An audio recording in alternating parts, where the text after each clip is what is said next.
Hi everybody, another quick update on the progress of our renovation in Guadalmina. Let me show you. So here we go. This is after a couple of days work. As you can see, this was a chimney before.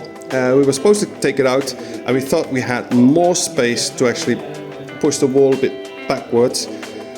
But as you can see, the tubes will not allow us to do that at all. So in the end, we're going to make it just a plain wall, no chimney, and the tubes stay as they are, of course. So here, this is the result. A couple of days work. The whole bathroom here has been taken out. The whole kitchen has been taken out, and you can see what results is where all the pipes go. They're all going to be replaced, all going to be new.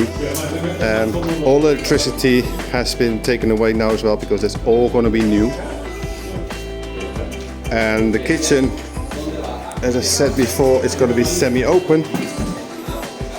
So this still will go. That's a pillar, so we're going to keep that. And that's where the fridge is going to be. It's going to look a really cool design we have. So yeah, this you can see, a couple of days work. It's a matter of collecting the rubbish now. Up to the next update.